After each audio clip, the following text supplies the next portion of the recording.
Hello, everybody, and welcome to a new series on the channel. This is Star Wars Empire at War, not with the Forces of Corruption expansion just yet, though I will probably be playing that in the future. But for now, this is Empire at War. For those of you who don't know what this is a old game, I believe from 2005. I remember playing this a lot years and years ago. Um, this game is a Star Wars strategy game, which you can play in the Galactic Civil War timeline, which is the original trilogy timeline, and essentially try to conquer the galaxy as the Rebellion or the Empire. There are some mods for it, which, if you guys would like, I will play, such as Republic at War, which takes it back to the prequel era and the Clone Wars. But for now, we'll just be doing a regular campaign. So let's start Galactic Conquest. Now, this is essentially the sandbox campaign. Galactic Conflict is the one we're going to be playing because that has all the planets that are available in the game, as well as just generally being more fun than the others, in my opinion. But there are a bunch of other scenarios that you could try. Like I said, we're going to be going with Galactic Conflict for now. So let's pick here. I will be playing as the Empire. Or, no, I'll play as the Rebellion for this one, just to show off some specialized game mechanics they have. We'll be starting with the base settings, so tech level 3 out of 5, 10,000 credits to start. So let's get going. Alright, so on getting in here, we see that we need to destroy the Empire to win the game or destroy the Death Star. Now, the Death Star isn't built yet, but the Empire can build it. So let's turn on some of these special options down here on the bottom left. This is the credit display for each planet. So if you turn that on, you can see how much each planet is worth in terms of your income. Right below that is the building display, which shows essentially what buildings are on each planet, or rather how many buildings are on each planet. Below that is Rise, this is Rise All Hero Units at the top. This is Show a Planet Special Ability. So each planet has a special ability and a special weather condition. For example, Hoth, if I mouse over it here, base stealth ground. Essentially, this means that if the Empire is to blockade the planet, they can't see what's on it.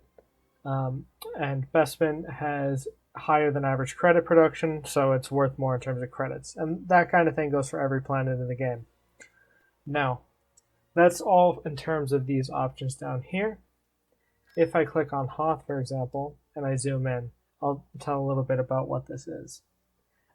So up here, these three large boxes are my 3 fleet gathering areas. What that essentially means is in any of these spots, I can build ships, and they will be part of whatever fleet the box that they're in corresponds to. So, for example, Captain Antilles up here. He is leader of a Corvette type ship, and he is in Fleet 1. Han Solo and Chewbacca are part of Fleet 2. R2D2 and C3PO are part of Fleet 3. Now, I can combine these fleets, not when I'm on pause, but you can combine these fleets. You don't have to have all 3 filled at a time. Hence, on Bespin, we can see a bunch of these squads and corvettes and freighters and everything all spread out. So, zooming in, this grid down here is the ground level. So down here is where we produce ground units, and we can have ground battles. So Mon Mothma, the leader of the rebellion, is right now on the planet's surface, as well as 1 rebel squadron. And from there we can build up. So that's all in terms of like how the displays are shown. Down here on the bottom you can see the production queue where we can build different buildings and units and things.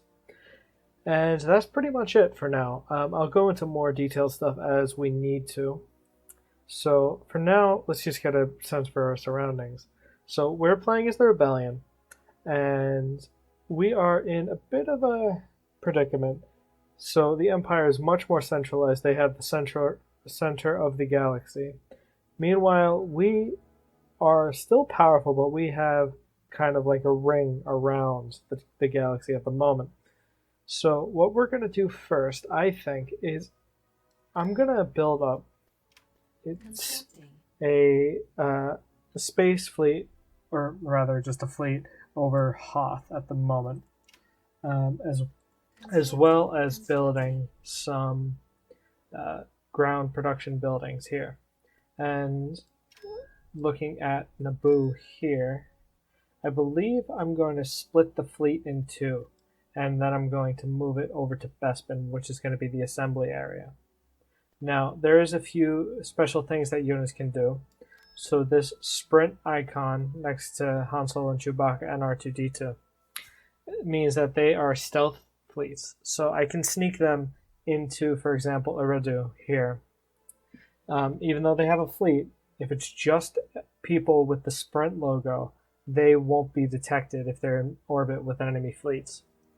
Han Solo and Chewbacca are smugglers as well, so they can steal credits from other planets if it's just them, but we're not going to do that because they are very powerful combat units.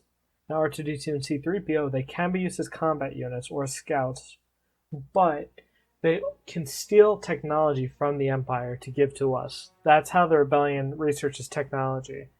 It's unique to them because the Empire needs to research technology through research stations around the galaxy. So that's a special thing for the Rebellion.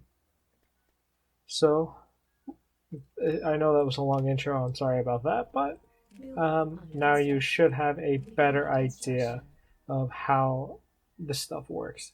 So I think the first thing we're going to do is try to take over Eriadu because of these white lines here. The white lines represent trade routes. If you control trade routes, it increases the production value, or rather the credit income value of the planets that are attached to it. So for example, we control Dagobah and Sullust. So if we take Eriadu, both of these are connected to a trade route, increasing all three of their income. So that's going to be our primary goal for now. So instead of gathering at Bespin, we're going to move to Dagobah and use that as our staging ground. So let's get to it. So right now I'm just moving around some fleets to use for that invasion. I'm going to move the fleets from Hoth to there too. But before I do that, I'm going to steal from that planet using R2-D2 and C-3PO. Now, if I'm not good at the game, I apologize. It has been quite a while since I've played it, so bear with me on that. But I think it'll be fun either way. So I think with this fleet, we should be able to take down Eriadu. So let's do that. Yep, so here we go. We are about to battle for the space around Eriadu. So here we go. Our whole fleet is assembled here. So let's see. This icon on the bottom left, the mini-map, this red icon is the space station of the enemies. So we are going to move down there. Now, it's a good idea to assemble these squadrons into teams. So I'm going to make all the fighters Team 1, Han Solo Team 2, and all the large ships, so the Nebulon Bs. Whoops. It's kind of hard to select them. Oh, looks like these two are in a battle at the moment, so let's have them target there. It's good that it's not going after the south ones because the Corvettes have a good time against fighters. So it's good that they're engaging alone. Now that they've taken that out, they can proceed on to flank that base. So as these guys advance down below, I'm going to have Han Solo distract that Tartan cruiser. And I'm going to have Team 1 target the shield generators, and Team 3 support Han Solo in taking down that Corvette. I'm sorry, I couldn't think of the word. So as you can see, it's eating up the fighters right now. So we need to take that thing out as quickly as we can. but luckily it seems to have waved off based on the fire that we're bringing in. So it should be destroyed soon, and there it goes. So now we're going to have the large ships take down that transport, and now have them focus on the space station. While the fighters focus on that, we're going to have Han Solo harass the fighters surrounding the space station. Now these are special abilities that are listed above the units. Essentially, what they do is, as you can see, this makes the Millennium Falcon invincible for a certain amount of time. So each unit has stuff like that. For example, the X-Wings can lock their X-foils, and they can essentially just do less damage but move a lot faster. So it's just cool little things each unit can do. As you can see, we... Oh no, we didn't. Okay, never mind. I'm just seeing things. So now the shield generator and hangar base have been destroyed. So let's continue on with hammering this ship, or this space station, I should say. And I believe all the fighters are gone, so all that's left is the space station to hit. So, because of that, I'm going to... Oh, that's right. I'm the Rebellion. I don't have that. Never mind. That will be shown in the Empire Let's Play if you guys enjoy this and would like to see that in the future. Yep. So the battle is winding down now. I'm going to speed it up here. This is essentially a speed up button, so you don't have to sit through everything. And there we go. We have secured the space around the planet, making way for a ground invasion.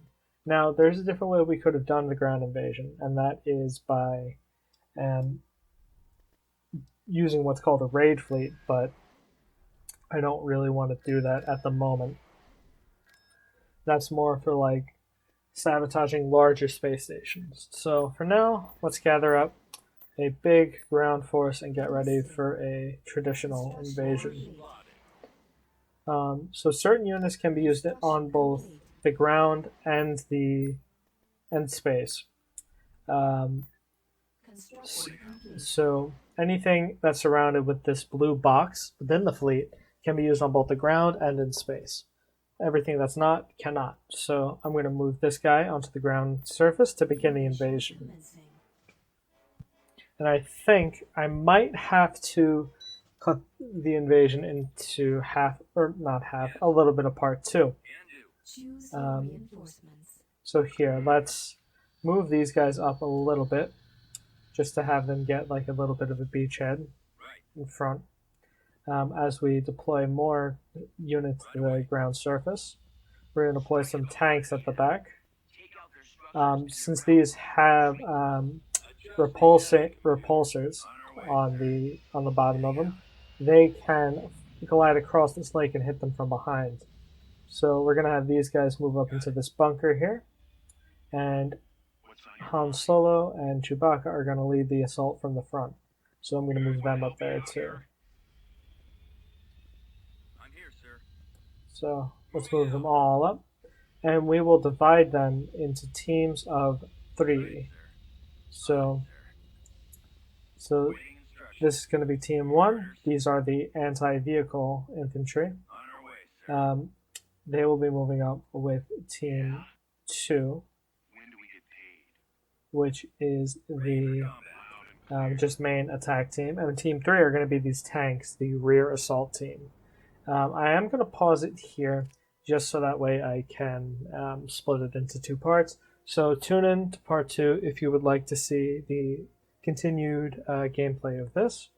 Thank you all for watching, and I will see you next time.